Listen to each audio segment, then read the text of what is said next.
Je pars aujourd'hui pour Paris. Au programme des interviews, enfin une interview en studio, ce sera ma première interview, j'ai très hâte. Également des coachings, bien sûr, du contenu à filmer, énormément de contenu. Et puis des musées, se balader dans la ville. J'ai très hâte de vous emmener avec moi. Je vous en dis pas plus, c'est parti.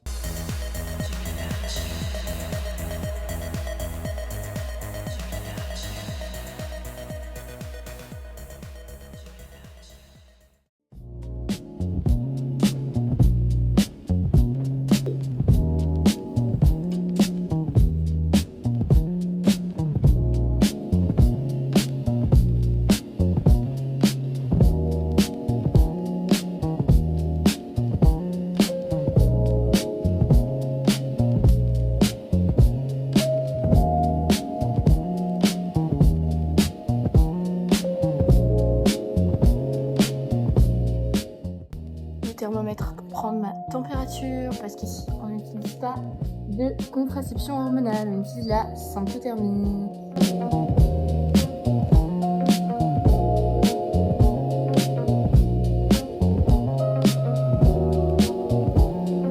Je suis en train de me préparer pour l'interview que j'ai cet après-midi avec Morgane Evasia où on va parler de est-ce que le féminisme moderne et le masculinisme sont pas en train de détruire nos relations, le fait qu'on soit allé vraiment dans des extrêmes.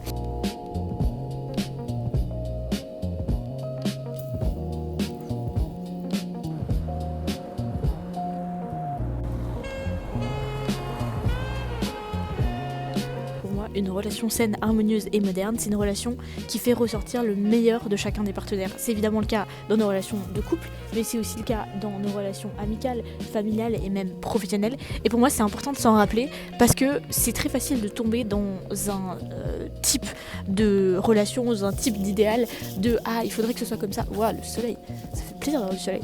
Il faudrait que ce soit comme ceci, comme cela, comme cela. » Et du coup, d'oublier qu'en fait, l'important, c'est que la relation corresponde aux deux personnes et pas à ce que les réseaux t'ont dit qui était masculin ou féminin ou je ne sais quoi. Et d'ailleurs, c'est des sujets qu'on va probablement aborder dans cette interview.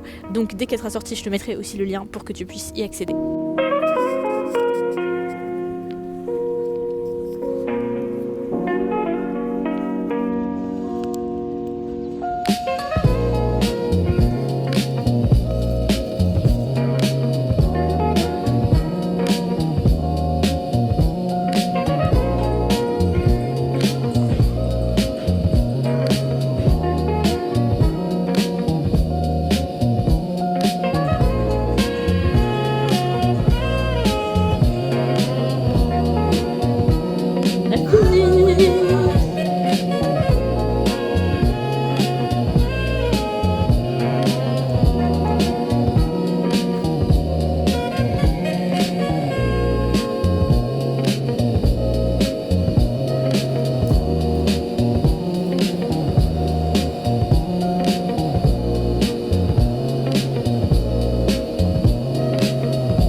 Une séance de coaching absolument incroyable avec une de mes clientes où on a travaillé vraiment sur le thème de subir et de pouvoir reprendre à l'inverse son pouvoir dans sa vie là où on peut, parce que ce qui se passe souvent, c'est qu'on se laisse coincer par rapport à un aspect où on subit et en fait on l'extrapole finalement à tous les autres aspects de notre vie et on a l'impression de subir dans absolument toute notre vie.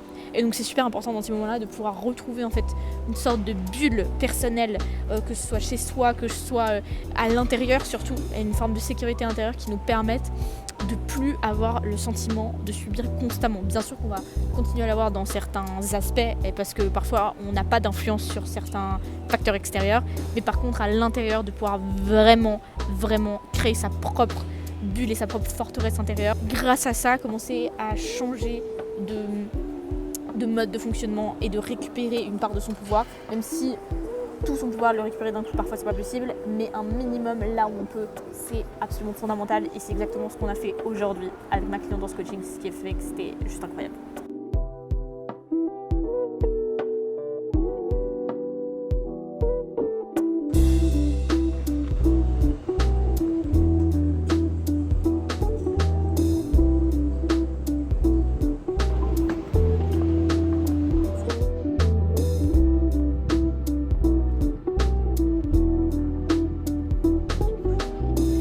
La deuxième chose extrêmement importante qu'on a abordée pendant cette interview, c'est le fait que finalement les formes de féminisme extrême et les formes de masculinisme qu'on voit aussi émerger ont un petit peu le même mécanisme, et même mécanisme à la base et surtout les mêmes origines. Quand on analyse ces mouvements de féminisme extrême ou de masculinisme, on entend beaucoup les mêmes constructions déjà de phrases, déjà au niveau rien que du vocabulaire et de la grammaire, c'est-à-dire c'est tous XXX, tous les femmes ou tous les hommes XXX, il faut que, enfin des trucs très, on va dire, des constructions de phrases déjà grammatiquement parlant qui sont très dogmatiques et avec beaucoup d'impératifs même.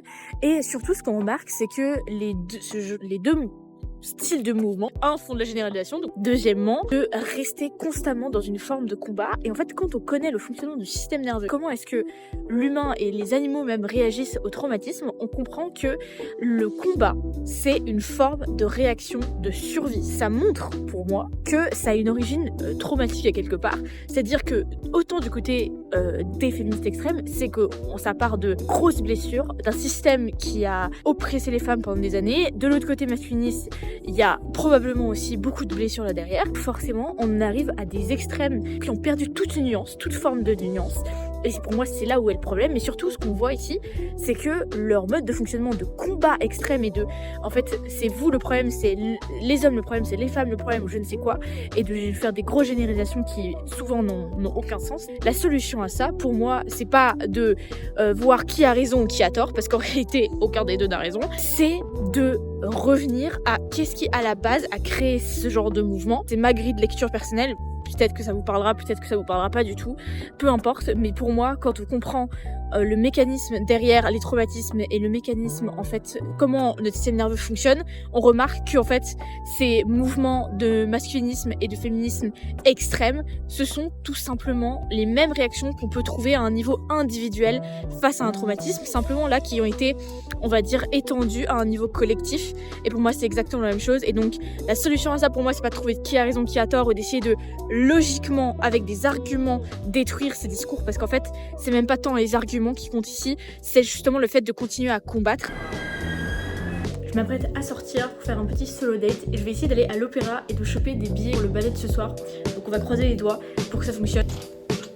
Y a pas de ballet ce soir, c'est un opéra, j'aime pas l'opéra. Donc on verra si je peux y aller demain plus tôt. Enfin non, je crois que demain j'ai un truc le soir. Bon, on verra. Bref, on va quand même aller faire un solo date, manger un truc.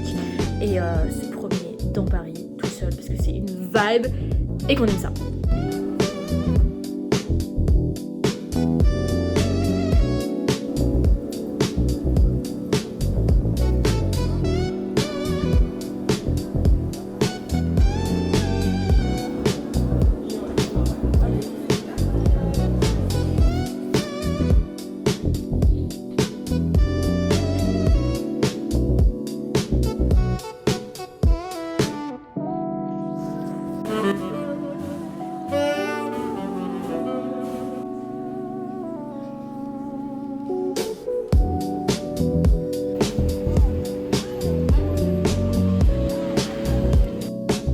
Vraiment choquée.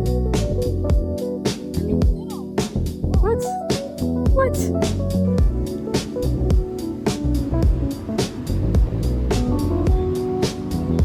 Alors j'adore me promener seule, mais le gros problème en fait quand je suis pas avec mon mec, c'est que je sais pas me repérer.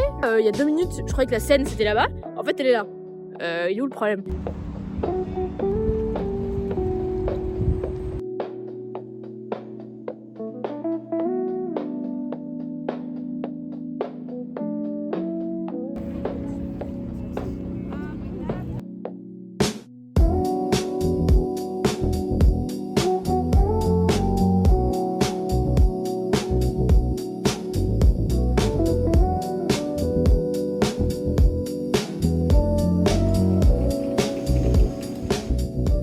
Comme dernier spoiler de cette interview que j'ai fait, on a parlé justement du fait que quand on a été pendant très longtemps dans un mode de combat, c'est-à-dire de trouver un ennemi en fait et de combattre cet ennemi, que ce soit du côté masculiniste ou du côté féministe ici, mais en fait dans tout genre d'extrême, en fait le fait de combattre et de fuir libère, donc si on parle des modes de survie, donc au niveau du système nerveux, libère des doses d'hormones de stress et de cortisol qui sont extrêmement élevées.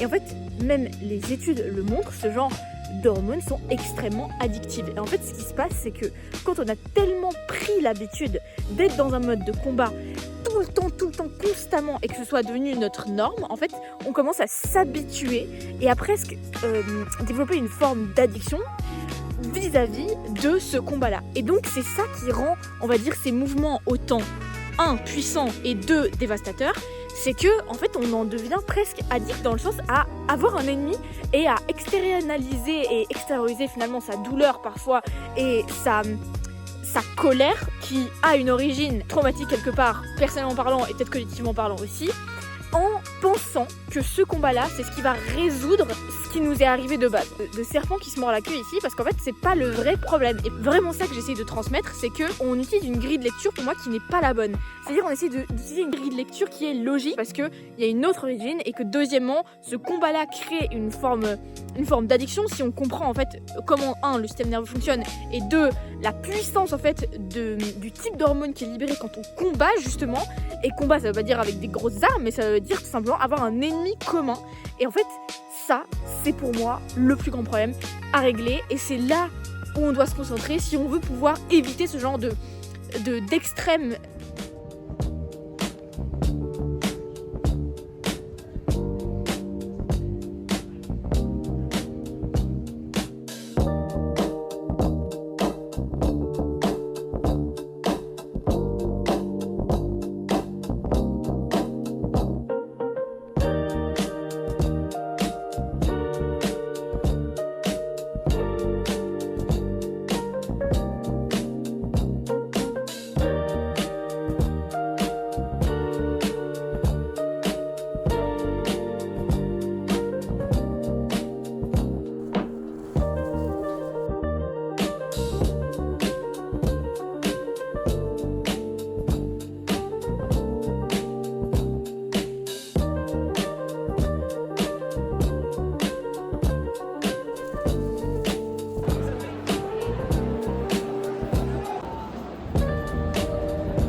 Oui. Oui. Oui. C'est bien ça, oui. D'accord, vous êtes combien de personnes à quelle